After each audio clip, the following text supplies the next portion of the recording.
Isa ng sunog na bangkay na may tama ng 3 bala sa ulo nang matagpuan si Aika Mojica ng kanyang pamilya.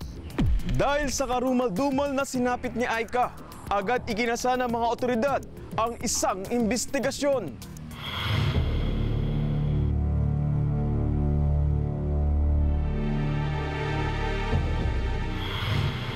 Tay, pwede po ba mamaya pagtapos po ng trabaho, hindi po muna ako makakauwi?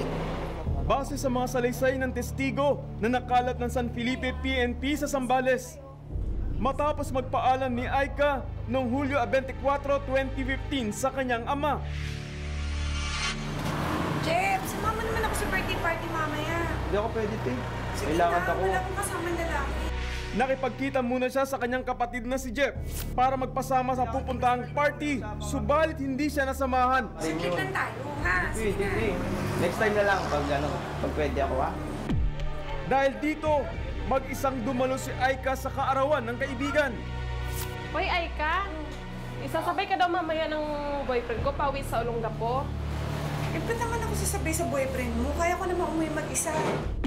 Nang pauwi na si Aika, nilapitan siya ng isang 17 anyos na babae upang ayain na sumama sa kasintang si Jonathan Viane, isang Filipino-American. Yung babae kasi, yung asawa niya, best friend po yun ng anak ko.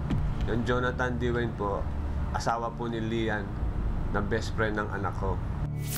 Si Jonathan ay dating asawa ni Laika na siyang nagdiriwang ng kaarawan nung gabing yon. At dahil kilala ni Aika si Jonathan, panatag ang loob niyang sumama dito.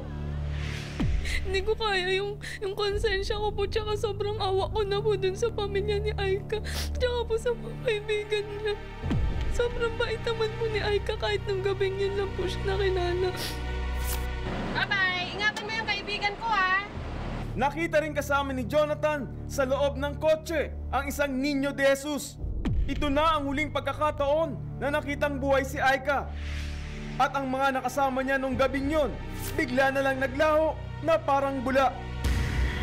Tukoy na ng mga otoridad kung sino-sino ang huling nakasama ni Aika ng gabi ng masawi ito. At ano ang kinalaman ng Filipino-American na si Joseph Viane at ang kaibigan nitong si Niño de Jesus sa nangyari kay Aika. At bakit biglang naglaho ang dalawa matapos ang pangyayari? Abangan yan bukas sa pagtatapos ng Balita Serye. Be sure to come back. Use 5 everywhere. Copyright 2016.